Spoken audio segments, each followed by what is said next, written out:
Hi everyone. आज हमारी BRS की लास्ट क्लास है और आज मैं आपको मॉड्यूल के दो क्वेश्चन कराऊंगा बीआरएस के, जो कि दो ही क्वेश्चन हमें मॉड्यूल के अंदर दे रखे हैं। तो ये दो क्वेश्चन की एक बार जल्दी से प्रैक्टिस करते हैं। एक क्वेश्चन बेस्ड है सिंपल वाले पे, एक है अमेंडेड कैश बुक पे। जो पिछली क्लास के अंदर मैंने आपको अमेंडमेंट कैश बुक का पूरा कॉन्सेप्ट डिटेल में समझाया था।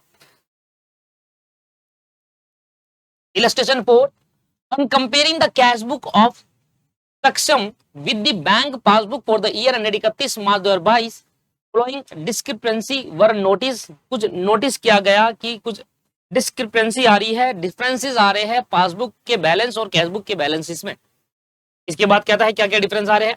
कहता है out of 82,000 paid by the cheque into the bank on 25 March, cheque amounting to 30,000 were collected on 5 April. भाई हम 31 मार्च तक की बीआरएस बना रहे हैं। 31 मार्च को एक चेक डिपॉजिट कराया था 82,000 रुपए का, सॉरी 25 मार्च को डिपॉजिट कराया था 82,000 रुपए का चेक। अब जब चेक डिपॉजिट हो गया है, सुन लेना ध्यान से, अब चेक डिपॉजिट हो गया है 82,000 रुपए का, तो क्लियर भी 82 होना चाहिए, बैंक में पैसा भी 82,000 आना चाहिए। वो कहता है 31 मार्च तक 30,000 नहीं आए थे, 30,000 5 मार्च को जाके क्लियर हुआ। अगर मैं कहूं इस मंथ तक की बीआरएस अगर मैं बना रहा हूं, अगर मैं इस मंथ तक की बीआरएस बना रहा हूं दोस्तों, इस मंथ तक कितने पैसे क्लियर हुआ और कितना नहीं हुआ। 30,000 नहीं हुआ इस मंथ में, 30,000 हुआ क्लियर, वो अगले महीने में हुआ है ना, इस महीने में तो नहीं हुआ ना। तो इस मंथ तक कितना क्लियर हो गया है, 30 नहीं हुआ और बाकी क्लियर हो गया है। करेंगे कैसे, ध्यान दीजिएगा। देखो जो तरीका मैंने आपको समझाया था ना, वही तरीका हम फॉलो करेंगे और उसी तरीके से करेंगे। ठीक है,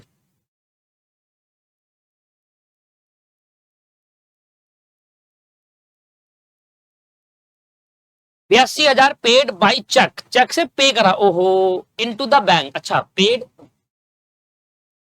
out of 82,000 paid in by cheque into the bank, bank में पे करा है, चेक डिपॉजिट करा है, basically cheque deposit but not clear वाला केस है।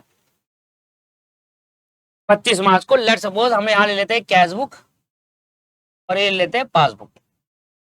एक बार क्वेश्चन देखते हैं कि हमें बनाना क्या है। Prepare bank reconciliation statement if the balance as per cash book given है, तो पासबुक की तरफ जाना है, हमें कैश बुक का बैलेंस गिवन है तो हम छेड़खानी कैश बुक में करेंगे। ठीक है, लेट सपोज कि आपके पास 1 लाख पहले से था।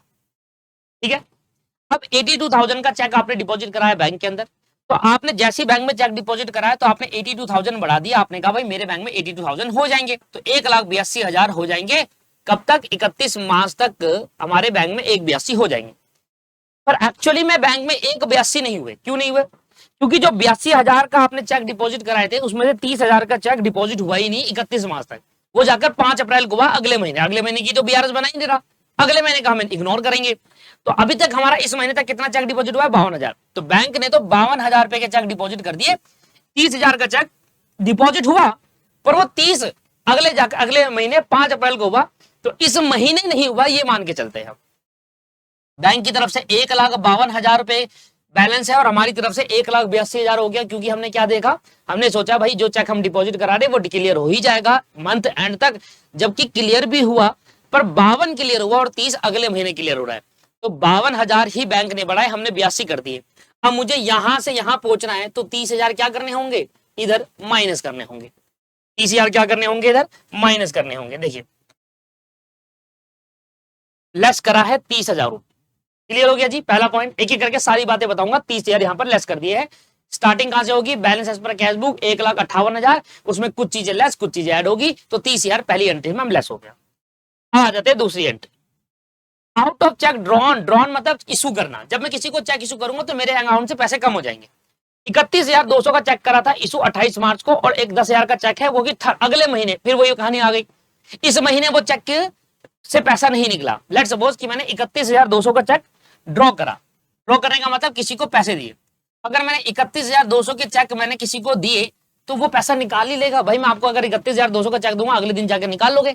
मैंने भी ये समझा, तो 1 लाख में से 31,200 के चेक मैंने इसने निकाल लिए होंगे, 68,800 रुपीज के हमारे पास रह गया अमाउंट, तो 68,800 रुपए।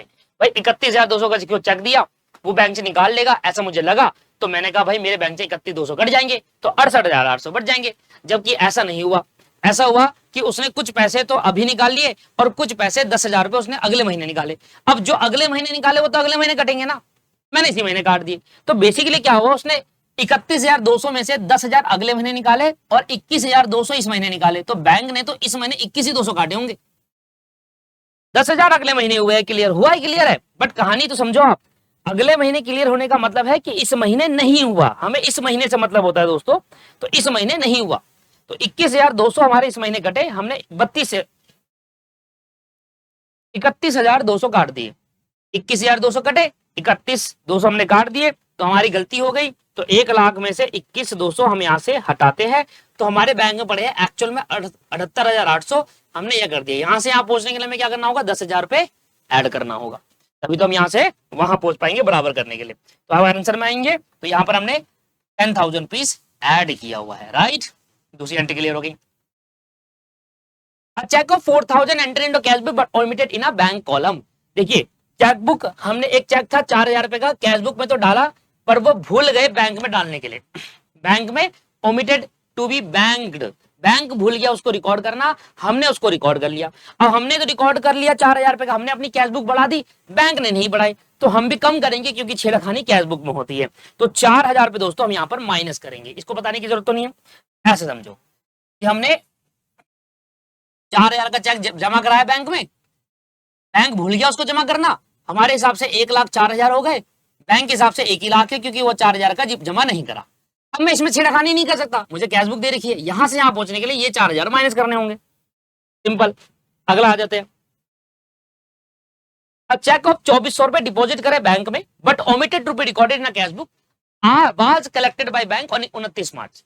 एक चेक डिपॉजिट हुआ 2,900 रुपए का बैंक में, बैंक में चेक डिपॉजिट हुआ 2,900 रुपए का, ध्यान समझिएगा, बैंक में 2,900 का चेक डिपॉजिट हुआ, हमने उसको रिकॉर्ड करना भूल गए कैश बुक में, तो यहां पर हो गया 1,02,900, है ना, 1,02,900, ये तो लेट अमाउंट है, और यहां पर 1,00,000 हो गया। अब यहां से यहां पहुंचने के लिए मुझे क्या करना होगा, वो 29,200 जोड़ना होगा ना कैश बुक में। एक चेक बैंक में डिपॉजिट हुआ हमारा, बैंक ने हमारे ब्याह पे चेक कलेक्ट करा, 2,900 रुपए बैंक में बढ़ा दिया, हमने बनाना भूल गए, तो हम भी बढ़ा देंगे, हमारी कैश बुक में छेड़खानी करेंगे, 2,900 रुपए जोड़ देंगे। इधर देखिए 2,400 था, 2,900 था, 2,400 था, सॉरी 2,400 था, चलिए 2,400 रुपए हम भी जोड़ देंगे, क्लियर हो गया, ऐड कर दिया 2,400 रुपए। जो मेरा तरीका अगर आप उससे करेंगे, कभी जिंदगी में ऐसा नहीं होगा कि आपका गलत हो जाता है, ये तरीका फॉलो करो बस आप, ये वाला तरीका, ऐसे वाला तरीका भूल जाओ।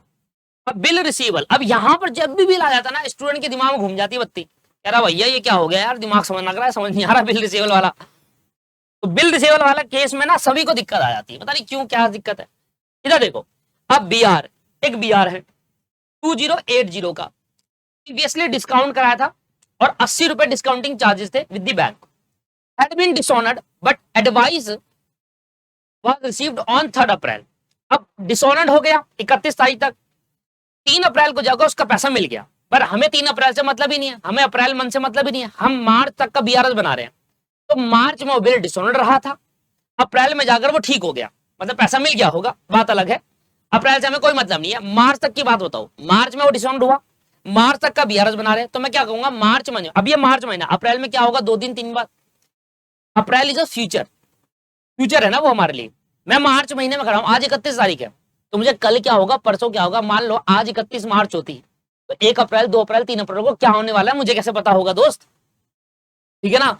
तो आप ये समझो कि आज 31 मार्च है, तो 3 अप्रैल से मुझे कोई मतलब नहीं है, 31 मार्च तक वो डिसऑनर्ड हुआ था। एक बात मुझे बताओ, जब मैं बीआर बैंक में जमा कराता हूं, ध्यान सुनिएगा, जब मैं बीआर लेकर जाता हूं बैंक में जमा कराता हूं, तो बैंक वाला क्या करता है, बैंक वाला मेरे से 80 रुपए डिस्काउंट चार्जेस ले लेगा और बाकी पैसा मेरी जेब में डाल देगा। तो बैंक ने मेरी जेब में 2,000 डाले होंगे, क्योंकि बीआर 2,080 का 80 रुपए काट लिए और 2,000 मेरे अकाउंट में डाल दिए। इससे क्या हुआ होगा, मेरा बैंक बढ़ गया होगा और मैंने अपनी कैश बुक भी बढ़ा दी होगी, क्लियर, हिसाब किताब ओके। तो कुछ इस तरीके से रहा होगा, मैं इसको थोड़ा सा चेंज करता हूं, ये मेरी कैश बुक है, ये मेरी पासबुक है, लेट सपोज दोनों में मेरे अकाउंट में 10,000 पड़े थे, मैंने कुछ और अमाउंट ले लिया, बैंक से मैंने एक बिल डिस्काउंट कराया, तो बैंक ने मेरे अकाउंट में 2,000 दे दिए, मैंने अपने अकाउंट में 2,000 डाले, अब मेरे अकाउंट में 12,000 हो गए। आप समझ आ रही नहीं आ रही, क्लियर हो रहा है। 10,000 मेरे अकाउंट में पड़े थे, बीआर था मेरे पास 2,080 का, मैंने बैंक को दिया, बैंक ने 80 डिस्काउंट चार्जेस काटे और 2000 मेरे अकाउंट में जमा करा दिए। मुझे पता चल गया मेरे अकाउंट में पैसे आ गए, तो मैंने अभी अपनी कैशबुक में जमा करा दिया। यहां तक क्लियर था। जब बिल डिस्काउंट कराया, कुछ महीने बाद बिल डिसऑनर हो गया जो डिस्काउंट कराया था। अब जब डिस्काउंट कराया था डिसऑनर, तो बैंक क्या करेगा, बैंक मेरे अकाउंट से डायरेक्टली 2080 काटेगा। अब डायरेक्टली बैंक कहेगा भैया लाओ निकाल लो पैसा, 2080 रुपए डिडक्ट कर लेगा बैंक। डायरेक्टली बैंक ने मेरे अकाउंट से 2080 रुपए डिडक्ट कर लिए। और क्यों करेगा, क्योंकि बिल डिसऑनर हो गया और मुझे इस बारे में नहीं पता था। तो मुझे लग रहा है मेरे अकाउंट में 12,000 ही है, पर एक्चुअली मेरे अकाउंट में 12 नहीं है, क्योंकि बैंक ने 2080 रुपए जो उसका बीआर का पैसा था वो डिडक्ट कर लिया। तो 12,000 में 2080 माइनस कर दिया, तो बैंक में मैंने एक्चुअली पड़े 9980। अब दोस्तों यहां से यहां पहुंचने के लिए क्या करना होगा, मुझे भी 2080 माइनस करने होंगे बेसिकली, तभी तो वहां पहुंच पाऊंगा। दिस इज कॉल्ड डिसऑनर्ड की एंट्री। यहां से डिसऑनर्ड चालू हुआ, यहां तक तो सब कुछ सेम था। तो 2080 क्या करना होंगे, मुझे भी माइनस करने होंगे। तो 2080 यहां से माइनस करना। ये बड़ा सिंपल। पॉइंट नंबर एफ में कहता है ए बिल है, फिर से बिल बीआर आ गया, तो डरने वाली बात है, बड़ा सिंपल होता है। कहता है 40,000 का बीआर है जो कि रिटायर पेड बाय बैंक। एक स्टूडेंट ने मेरे से सवाल करा था कि सर बैंक कब से बिल रिटायर करता है। एक स्टूडेंट ने मेरे से व्हाट्सएप पे डाउट पूछा था, तो मैंने उसको वैसे डाउट तो क्लियर वहीं पर भी कर दिया था। हालांकि फिर से मैं बता देता हूं अगर वो देख रहा है बच्चा तो। भाई देखिए, बैंक कभी भी बिल पेमेंट नहीं करता बिल का। इसका मतलब ये है कि बीआर एक मेरे पे बिल का पेमेंट करना था 40,000 का, और मैंने वो अपने बैंक अकाउंट से किया है। ये मतलब है इसका। इसमें लिखा था ना एक बिल है 40,000 रुपए का जो कि पेड बाय बैंक करा है, तो उसको ये लग रहा था कि बैंक ने पे करा है बिल का पेमेंट। नहीं, बैंक ने नहीं, बिल का पेमेंट हमने किया हुआ है 40,000 का, जो कि हमने अपने बैंक से किया हुआ है। ये मतलब है इसका। ठीक है दोस्त, तो ये मैंने हालांकि वहीं पर उसका डाउट क्लियर कर दिया था। अब जिसको मैंने बिल पेमेंट करा, मैंने उससे कहा कि भाई मैं आपको जल्दी पैसे दे रहा हूं। लेट्स सपोज कि आपके बीआर है 40,000 का और मेरे पे बीपी है 40,000 का। अब एक बीआर का पैसा मुझे पे करना है, क्योंकि मैं पेड क्या लिखा है, BR retire and paid by bank, तो मेरे बैंक से पैसा कटा है तो मेरे को पे करना है ना। तो मैंने अपने बैंक से 40,000 का बिल का पेमेंट कर रहा था, जिसने अगले पर्सन ने, जिसके पास बीआर था, मतलब आपने मुझे 600 रुपए का डिस्काउंट दे दिया कि आपने, क्योंकि जल्दी पेमेंट करा, मैं जल्दी पेमेंट कर रहा हूं तो आपने मुझे डिस्काउंट दे दिया। तो 600 का आपने मुझे डिस्काउंट दे दिया। तो अब मेरे बैंक से कितना पैसा कटा है भाई, मेरे बैंक से भाई पैसा कटा है 39,400 रुपीज। मेरे बैंक से पैसा कटा है 39,400 rupees, but the full amount of bill was credited in the bank column of the cash book. और कैश बुक के क्रेडिट साइड में पैसा आता है या जाता है, सर जाता है। कैश बुक के डेबिट में पैसा आएगा और क्रेडिट में जाएगा। तो बैंक कॉलम कहां पर होता है, कैश बुक के। कैश बुक के दो कॉलम होती है, कैश बुक कॉलम और बैंक कॉलम।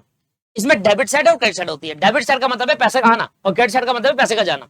मैंने 40,000 माइनस कर दिया अपनी कैश बुक में, जबकि बैंक में पैसा माइनस हुआ है सिर्फ 34,400 रुपए। कहानी ये है सर, सिंपल सी बात है, मुझे 40,000 पे करना है, मैंने अपने कैश बुक में 40,000 माइनस कर दिए, जबकि मेरे को पे करना था 39,400 पे करना है सर, क्योंकि 600 का रिबेट मिल गया है मुझे। तो मेरे बैंक से पेमेंट कितनी की हुई, 39,400 की। मैंने अपनी कैश बुक में कितना माइनस कर दिया, 40,000। तो गलती कहां हुई, मेरे से हुई। तो मैंने अपनी कैश बुक में ज्यादा माइनस कर दिया, जबकि कम पैसे माइनस होने चाहिए थे। 39,400 माइनस होना चाहिए था, 40,000 कर दिया, तो 600 रुपए ज्यादा माइनस कर दिए। तो क्या करूं ठीक करने के लिए, 600 रुपए दोबारा जोड़ दो, ठीक हो जाएगा।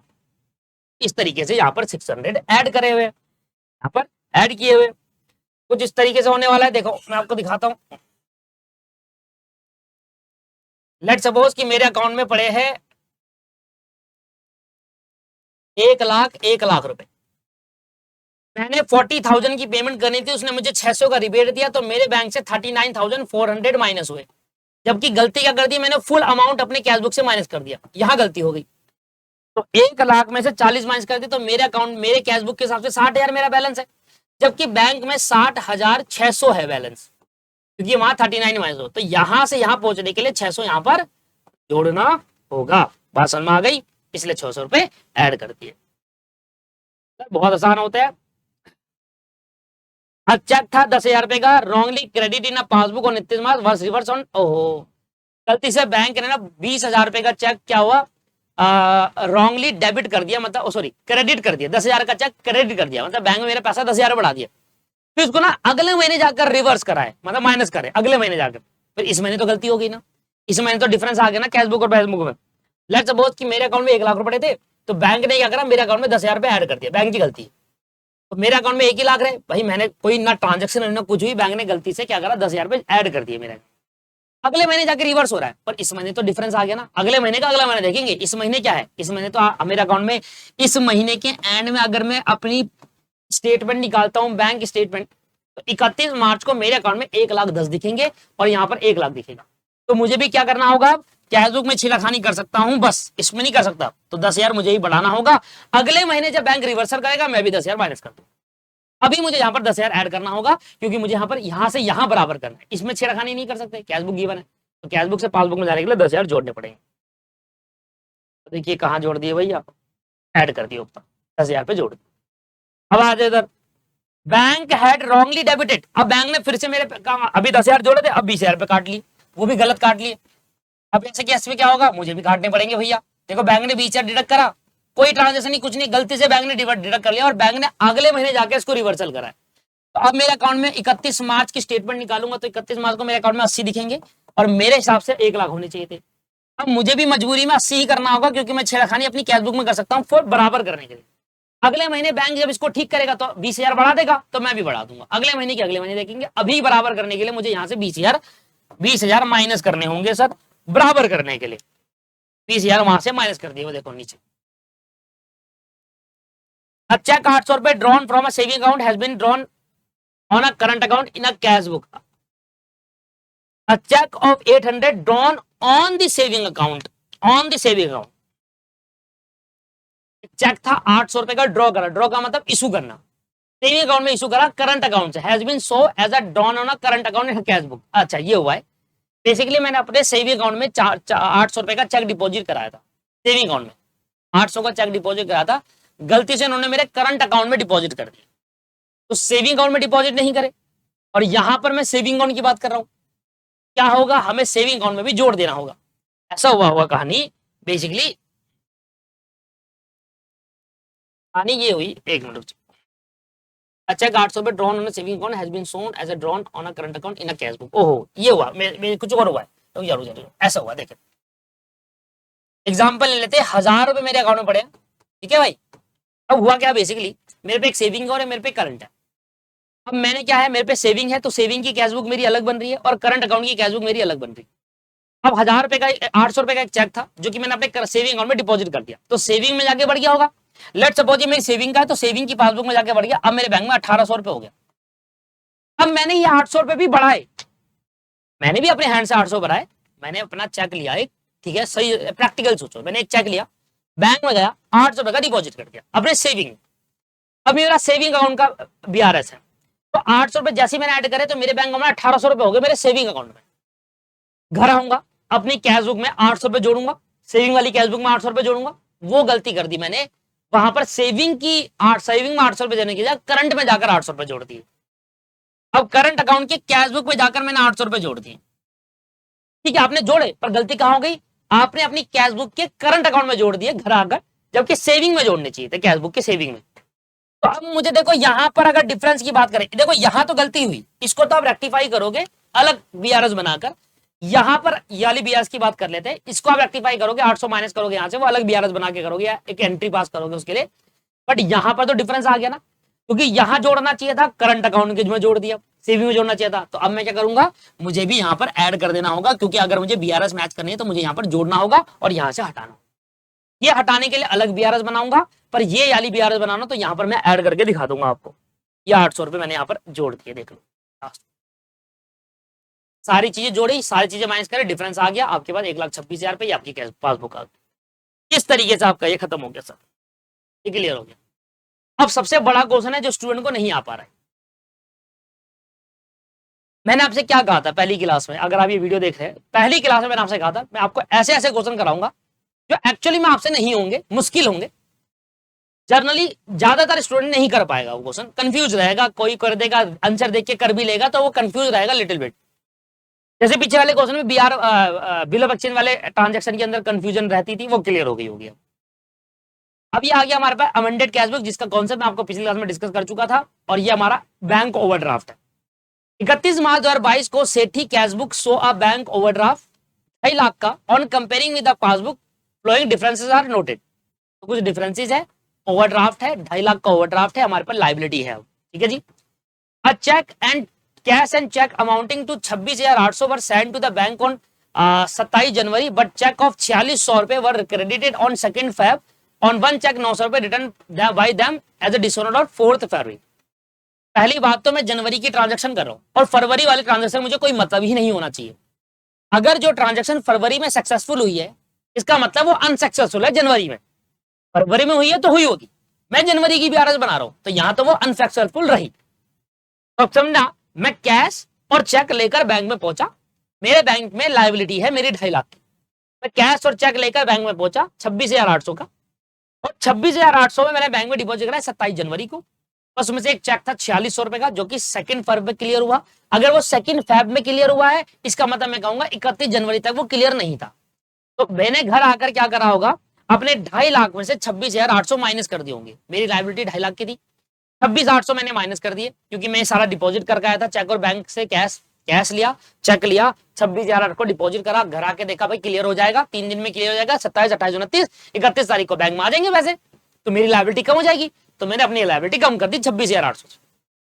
बस एक चेक 8 फैब 2 फैब में जाकर 900 रुपए का 2 फैब में जाकर क्लियर हुआ, एक चेक 4600 रुपए का। तो मैं कहूंगा भाई वो फैब में क्लियर हो रहा है तो 31 जनवरी तक नहीं हुआ होगा, तो ये कहूंगा कि 4600 रुपए का चेक क्लियर नहीं हुआ, तो बैंक ने पैसा नहीं लायबिलिटी कम करी होगी 4600 से, बढ़ाया नहीं होगा क्योंकि लायबिलिटी है तो बैंक ने लायबिलिटी कम नहीं करी होगी। और एक चेक था 900 रुपए का, वो डिसऑनर हो गया। डिसऑनर हो गया इसका मतलब वो भी क्लियर नहीं हुआ होगा। अब मैंने क्या गलती करी, मैंने क्या करी, मेरे बैंक में कितनी की लायबिलिटी, जरा इधर देखो, मेरी बैंक में लायबिलिटी पहली एंट्री का क्या ट्रीटमेंट होगा, 2.5 लाख से ये रही मेरी कैश बुक, ये रही मेरी पासबुक, ये मेरे 2.5 लाख की लायबिलिटी है दोनों साइड। ठीक है भाई, ये मेरी 2.5 लाख की लायबिलिटी है दोनों साइड। अब 2.5 लाख की लायबिलिटी है, सबसे पहले मैंने बैंक में कैश और चेक डिपॉजिट करा और 26,000 कितना था भाई, 26,800 से मैंने अपनी लायबिलिटी कम कर दी। सीधा सीधा गया मैं 26,800 से लायबिलिटी कम कर दी। कम क्यों करी, क्योंकि भाई ये कैश और चेक में बैंक से डिपॉजिट करके आया। अब मेरी 2.5 लाख की लायबिलिटी थी और मैंने 26,800 डिपॉजिट कर दी अपने बैंक में चेक और कैश मिलाकर। तो अब मेरे हिसाब से लायबिलिटी होनी चाहिए थी 2,23,200 की, ये होनी चाहिए थी मेरे हिसाब से लायबिलिटी, जो मुझे अभी बैंक को और पे करनी है। पर ये 26,800 एक्चुअली में बैंक में पैसा आया भी नहीं आया, नहीं आया। इस 26,800 में एक चेक था 4600 का जो कि 2 फैब में क्लियर हुआ है, तो कहूंगा 31 जनवरी तक वो क्लियर नहीं हुआ, तो वो बैंक में पैसा नहीं आया होगा, क्लियर नहीं हुआ। और एक चेक और डिपॉजिट करा था आपने 900 का, वो तो 9 फैब का जाके डिसऑनर्ड हो गया, क्लियर भी नहीं हुआ अगले महीने, वो डिसऑनर्ड हो गया। डिसऑनर्ड होने का मतलब है क्लियर हुआ या नहीं हुआ या हो गया, उससे कोई फर्क नहीं पड़ता। फरवरी की एंट्री तक 31 मार्च को वो भी क्लियर नहीं हुआ, ये मानूंगा भाई 900 रुपए 9 फैब को जाकर डिसऑनर्ड हो जाता है, पर 900 रुपए की बात अभी 31 जनवरी तक क्या कहूंगा कुछ भी क्लियर नहीं हुआ, कोई भी कहानी नहीं हुई, 900 रुपए भी उसने मुझे नहीं जोड़े होंगे बैंक ने। तो बैंक ने अपने मेरे अकाउंट में कितने से लायबिलिटी कम करी होगी, 21,300 से, क्योंकि दो चेक में कुछ ना कुछ गड़बड़ थी जो कि फैब में जाकर पता चला। मैं 21,300 पे सब क्लियर हो गया 31 जनवरी तक, बाकी के लिए फैब में पता चला और फैब की मैं ट्रांजेक्शन अभी देखी नहीं था। 21,300 बैंक ने मेरी लायबिलिटी कम करी, 21,300, और मुझे लगा भैया पूरी कम हो जाएगी। तो अब क्या हुआ, लायबिलिटी 2.5 लाख है मेरी, 21,300 बैंक ने कम करी, ये हो गई मेरी 2,28,700 की लायबिलिटी, 2,28,700 की मेरी लायबिलिटी हो गई। तो अब मुझे यहां से एक मिनट को कहां से कहां जाना है उसके लिए चेक करेंगे। Ascertain the amended cash book balance on 31 January, prepare a bank statement from the amendment cash book as on 31 जनवरी 2022 की। ओके, हमें बैलेंस किसका शो कर रहा है, कैश बुक का बैलेंस हमें शो हो रहा है, कैश बुक का। तो हमें कैश बुक की छेड़खानी करेंगे। अब यहां से यहां पहुंचना है हमें, तो यहां पर क्या करूंगा, जोड़ना पड़ेगा ना मुझे। देख लो ना, 2,23,200 को अगर 2,28 पहुंचाने हैं, 2,23,200 को और 2,28 बढ़ाने, तो आपको 5500 रुपए यहाँ पर ऐड करने होंगे।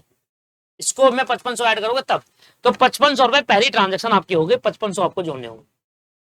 ठीक है, अभी मैं आपको सिर्फ ट्रांजैक्शन का मतलब समझा रहा हूँ, बाद में इसका ट्रीटमेंट अलग होता है। आपको पता है cash book, amended cash book में हम कुछ ट्रांजैक्शन कैश बुक में करते हैं और कुछ ट्रांजैक्शन बीआरएस बनाकर स्टेटमेंट वाइज करते हैं, वो बात की बात है। पहले अभी समझ लो क्या करना है। During the month of January 18 एक चेक इशू करा 33,400 का टू हिज क्रेडिटर अब चेक इशू कर रहा है, बैंक में वैसी लायबिलिटी है और वो चेक इशू कर रहा है, तो और लायबिलिटी बढ़ जाएगी, है ना। On out of this cheque 27,000 were presented on 5 Feb। अब समझो 33,400 का चेक डिपॉजिट करा। दूसरी एंट्री का दिखाता हूं, ये रही कैश बुक, ये है पासबुक। लायबिलिटी कितने की है भाई, 2.5 लाख की है दोनों साइड, ठीक है ना, लायबिलिटी है। अब मान लो एक चेक इशू करा मैंने 33,000 कितने का भाई, 33,400 का चेक इशू करा। इसका मतलब मेरी लायबिलिटी 33,400 से बढ़ जाएगी। दोस्त बताओ भाई, मेरे पे 2.5 लाख की लायबिलिटी और बैंक से कह रहा हूं बैंक भैया एक 33,400 का चेक मैं इशू कर रहा हूं, पे कर देना, तो मेरी लायबिलिटी बढ़ जाएगी ना। तो 2.5 लाख में 33,400 जोड़ दूंगा तो 2,16,600। ओहो जोड़ना है भाई, 2.5 लाख में 33,400 जोड़ूंगा तो 2,83,400 रुपए मेरी लायबिलिटी बढ़ जानी चाहिए मेरे हिसाब से। 2.5 लाख की पहले थी, 33,000 का 400 का और पेमेंट कर रहा हूं किसी को चेक के थ्रू, तो मेरी लायबिलिटी अब हो जानी चाहिए मेरे हिसाब से 2,83,400 रुपए, 2,83,400। अगर ये 33,400 रुपए पूरा बैंक पे कर देता है मेरे ब्याह पर किसी को। बट कहानी ये हुई कि इसमें से 27,400 हुआ अगले महीने क्लियर। मैं क्या कहूंगा, 27,400 इस महीने क्लियर नहीं हुआ, अगले महीने हुआ है तो इस महीने तक तो नहीं हुआ होगा। तो अगर 33,400 में 27,400, 33,400 है और दूसरा क्या है 27,400, 27,400 अगर क्लियर नहीं हुआ इस महीने तो कितना क्लियर हुआ है, सिर्फ 6,000। तो एक चेक क्लियर हो गया होगा 6,000 का, तो बैंक ने इस महीने मेरी लायबिलिटी सिर्फ 6,000 से बढ़ाई ना। तो बैंक के हिसाब से मेरी लायबिलिटी है 2,56,000 रुपए, क्योंकि बैंक तो लायबिलिटी उतने से बढ़ाएगा जितने से पेमेंट बैंक अपनी जेब से भरेगा। तो 6,000 का क्लियर हुआ, अगले महीने 27,400, अगले महीने 27,400 लायबिलिटी बढ़ाएगा, तो इस महीने तक 6,000 लायबिलिटी बढ़ाई और मुझे लगा सारा क्लियर हो जाएगा। अब मुझे दोस्त यहां से यहां पहुंचना है, तो मुझे क्या करना होगा, वही 27,400 यहां से मुझे क्या करना होगा, माइनस करना होगा दोस्त। क्या करना होगा, माइनस। तभी मैं 2,83,400 को 2,56 बना सकता हूँ। 27,400 जो मैंने एक्स्ट्रा लायबिलिटी बढ़ा दी थी वो हटानी पड़ी। क्लियर हो गई जी बात, ये हो गया हमारा दूसरा पॉइंट। अब आता है तीसरा point. According to the Sethi standing order दिया था। स्टैंडिंग ऑर्डर मतलब बैंक को हमें ऑर्डर दे रखा है भाई, बैंक हमारे जब भी ड्यू डेट आएगी, लाइफ इंश्योरेंस का कुछ फीस है, कुछ टेलीविजन का, दो चीज का अपने स्टैंडिंग ऑर्डर दे रखा है, वो कर देना। Banker has made the following payment on the month of life insurance का पेमेंट इतना करा, टेलीविजन का पेमेंट इतना कर दिया, ये स्टैंडिंग ऑर्डर दिया था। तो टोटल पेमेंट बता दो कितनी है भाई, 3,840। एक पेमेंट 3,840 की है और दूसरी है 2,400 रुपए की। बैंक ने 6,240 की पेमेंट कर रखी है। अच्छा तीसरी एंट्री का देखेंगे, बैंक में कितने से लायबिलिटी है, 2.5 लाख से, राइट। बैंक में 2.5 लाख से लायबिलिटी, ये कैश बुक, ये पासबुक। बैंक ने हमारे ब्याह पर कितने की पेमेंट कर दी, 6,240 की, 6,240 की। बताओ लायबिलिटी बढ़ेगी कम होगी, सब बढ़ जाएगी।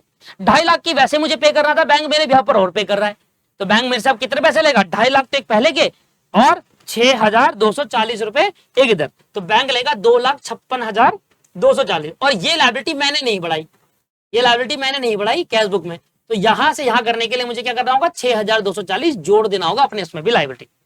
ये हमारी होगी तीसरी एंट्री। अब आ जाते हैं फोर्थ एंट्री में। इतना सिंपल है ना दोस्तों बीआरएस। ये तरीका अगर आपको बहुत अच्छा लग रहा है तो बताइएगा मुझे कमेंट के अंदर कि हाँ सर ये आपका तरीका बहुत बढ़िया है, ऐसे ऐसे करने में कंफ्यूजन होती है। यहाँ दिखता है क्लियरली, आंखों से दिखता है कि मुझे इधर से बढ़ा था 6,200 जोड़ने होंगे। Sethi banker had collect 3,000 as a dividend of share. अब हमारी कंपनी के शेयर कलेक्ट हुए, शेयर का पैसा कलेक्ट हुआ, तो बैंक की लायबिलिटी कम हो जाएगी सर ना। पैसा आया है मेरे बैंक में ना, तो 2.5 लाख की लायबिलिटी थी दोनों साइड, जो मेरे को दिया था शुरुआत में, 3,000 रुपए की मेरे पे कलेक्ट हुआ, तो मेरी लायबिलिटी कम हो जाएगी। पैसा आएगा तो लायबिलिटी कम होगी, और मैंने उसका ट्रीटमेंट नहीं करा और लायबिलिटी होगी कम, तो मेरा हो गया 2,47,000 पे हो गई लायबिलिटी। 2.5 लाख की लायबिलिटी थी, 3,000 मेरे को डिविडेंड का पैसा मिल गया किसी कंपनी का जिसमें मैंने इन्वेस्ट करा था। अब मेरी लायबिलिटी कितनी होगी, 2,47,000। अब मुझे यहां से यहां पहुंचने के लिए क्या करना होगा, इधर भी 3,000 माइनस करने होंगे जिससे वो बराबर आ जाए। Interest charge by bank, bank ने इंटरेस्ट चार्ज करा, बैंक इंटरेस्ट चार्ज कर रहा है, इसका मतलब फिर से लायबिलिटी बढ़ेगी। ये रही कैश बुक, ये रही पासबुक, ये रहा वही 2.5 लाख, ये रहे 2.5 लाख। बैंक ने देखो क्या करा, इंटरेस्ट चार्ज करा है भाई, 2 लाख 2.5 लाख का आपको लोन दे रखा है ओवरड्राफ्ट, तो उसमें 2,500 रुपए का इंटरेस्ट ले लिया, 2,500 रुपए का बैंक ने इंटरेस्ट ले लिया। अब बैंक क्या कहेगा, हमने ये एंट्री करी नहीं, किसी बैंक ने करी है, ये वो ट्रांजेक्शन जो बैंक करता है, हम नहीं करते। तो अब मेरे अकाउंट में 2,50,000 मुझे पहले देने थे और 2500 का ब्याज और दूंगा, तो बैंक मेरे से अब कितना लेगा, 2,52,500 रुपए। ये मैंने करा नहीं, तो मुझे यहां से यहां पहुंचने के लिए क्या करना होगा, यहां पर 2500 मुझे भी इंटरेस्ट जोड़ना होगा अपनी लायबिलिटी में। तो अब मेरी लायबिलिटी 2,52,500 जुड़ जाएगी, ये भी ऐड हो जाएगा। हाँ, फिर से मिला आ गया। ये ना मेरे को 8 साल हो गए पढ़ाते हुए, 8 साल में बीआरएस के क्वेश्चन जितने भी कराए होंगे ना, कहीं बच्चा टक जाता है, बस जैसे बीआर देखता है वैसे उसको हो जाता है कि हाँ भाई अब ये हो गया, पता नहीं होता ही नहीं होगा। अब बीआर ऑफ 2000 पे डिस्काउंट कराया बैंक में दिसंबर 2021 में, और वो डिसऑनर हो गया 31 जनवरी 2014। जब भी डिसऑनर की कहानी आती है, आप समझो, मैं पहले बैंक से जाकर डिस्काउंट कराता हूँ तो बैंक मेरे अकाउंट में पैसा जमा करता है। अब वही बिल जो मैंने डिस्काउंट कराया था वो डिसऑनर होगा, तो बैंक मेरे अकाउंट से पैसा काट लेगा ना दोस्त। तो डिसऑनर के केस के अंदर क्या होता है, डिस्काउंटिंग में डरा मत करो। जब भी डिस्काउंट होता है, पहले ये सोचो जब मैं डिस्काउंट कराऊंगा तो क्या होगा, बैंक मुझे पैसा देगा, ओके रिपोर्ट। आगे जाकर जो मैंने डिस्काउंटिंग बिल बैंक को दिया था, बीआर दिया था, जिसने बैंक ने मुझे डिस्काउंट करके पैसा दिया था, वो बिल डिसऑनर हो गया, तो क्या हो गया, बैंक दोबारा मेरे अकाउंट से डिडक्ट कर लेगा पैसा। अब जब बैंक डिडक्ट करेगा मेरे अकाउंट से पैसा, तो बैंक वाला उनको पैसा दे देगा, और मैंने बढ़ाया नहीं होगा तो मुझे भी डिडक्ट करना होगा, राइट। चलो यही तो कहानी है बस, और क्या है। सेटलमेंट क्या होगा, कैश बुक और पासबुक। ये हो गया 2 लाख, 2.5 लाख, और ये हो गया 2.5 लाख। अब देखो, डिडक्ट नहीं करेगा, मेरे अकाउंट में पैसा नहीं है इधर, ओवरड्राफ्ट की सिचुएशन है ना। अगर 2.5 लाख मेरे पैसा पड़ा होता तो बैंक मेरे पैसा काटता, यहाँ तो पहले से लायबिलिटी है तो मेरी लायबिलिटी बढ़ाएगा बैंक। तो डिसऑनर्ड जो चेक हुआ, बैंक ने मुझे पैसा दिया हुआ था 2,000 रुपए का बिल है ना, वो डिसऑनर हो गया, तो बैंक में से 2,000 रुपए ले लेगा। कैसे लेगा, बैंक आएगा 2.5 लाख तो मैंने देने थे, 2,000 अब और दोगे, और ये मुझे पता नहीं था कब बैंक ने मेरे से चार्जेस डिडक्ट कर लिए।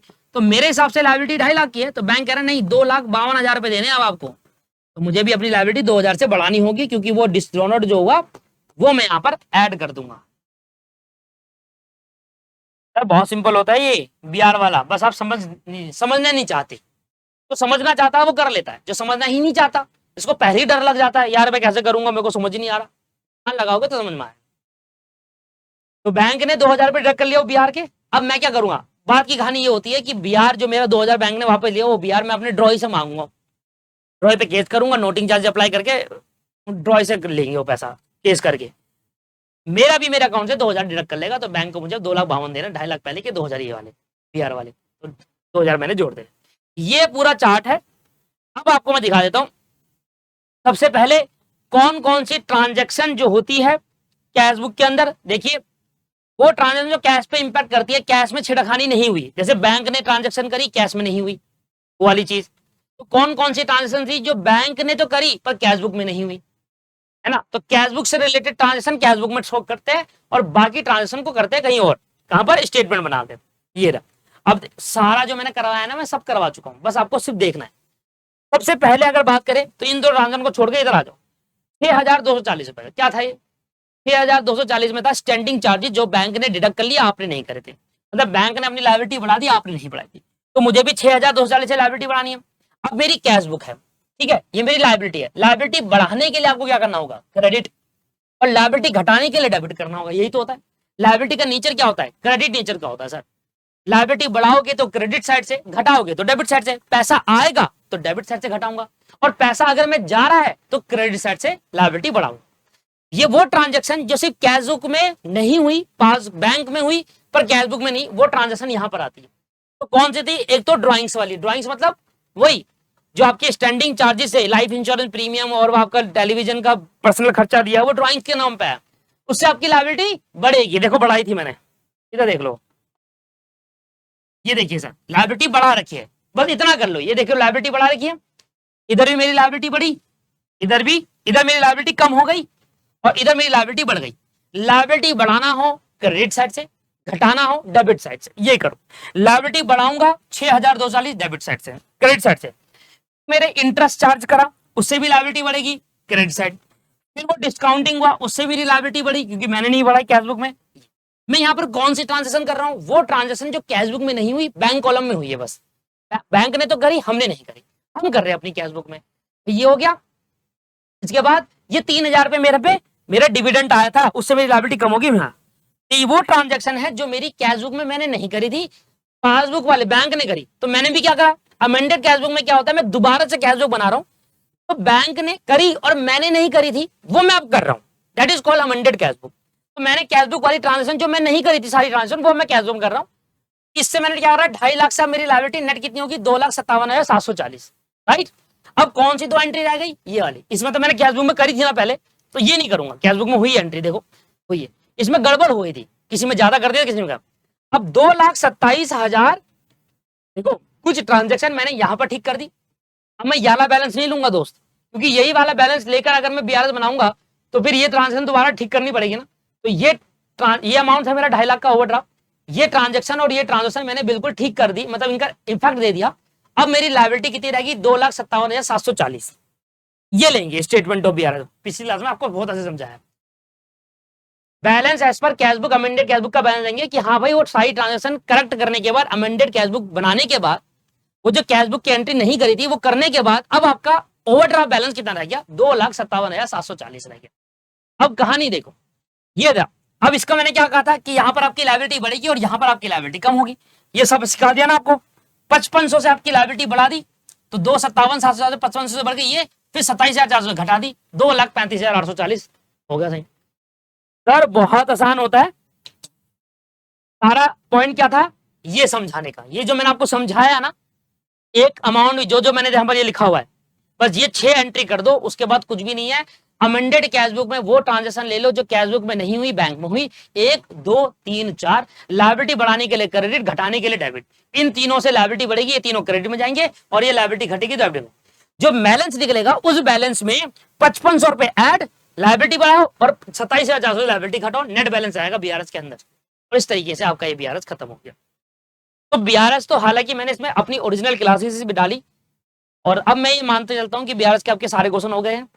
अपने पेड वाले स्टूडेंट को मैंने ये 2 क्वेश्चन नहीं कराए थे, इसलिए उनको प्रॉब्लम आ रही थी, इसमें मैंने यहां भी करा दिए। अगर आप कहोगे पेड में भी डाल दो, मैं अलग से ही बता दूंगा, कोई दिक्कत वाली बात नहीं है। बाकी यहाँ पर तो मैं डिटेल में करा ही चुका हूँ, बस फर्क ये था कि मैंने लिखवाया नहीं, मैंने वहां पर दिखा दिया आपको। आ गया होगा समझ आपको बेसिकली। अब कहानी ये है कि अब हम पढ़ेंगे अपना सारे बड़े चैप्टर, बस बेसिक खत्म। ये सारा बेसिक था, depreciation, BRS, bill of exchange, rectification, ये सारा खत्म हो गया। बेसिक बेसिक आपका क्लियर कर चुका हूं मैं। अब पढ़ेंगे एडवांस, इसको बोलते हैं फाइनल अकाउंट। फाइनल अकाउंट पढ़ाऊंगा, देखना नेक्स्ट क्लास में एक लंबी लिस्ट लिखवाऊंगा, और उस लंबी लिस्ट को कंसेप्ट समझाकर, एक क्वेश्चन बताकर चैप्टर खत्म करेंगे। कंसेप्ट डिस्कस कर लूंगा सारे के सारे, क्वेश्चन की प्रैक्टिस आपको करनी है दोस्तों। मैं यही कह रहा हूं, मेरी रिवीजन का तरीका थोड़ा डिफर है। रिवीजन का पर्पस होता है आपकी कॉन्सेप्ट क्लियरिटी हो जाए, दोबारा से क्वेश्चंस में आप प्रैक्टिस करें।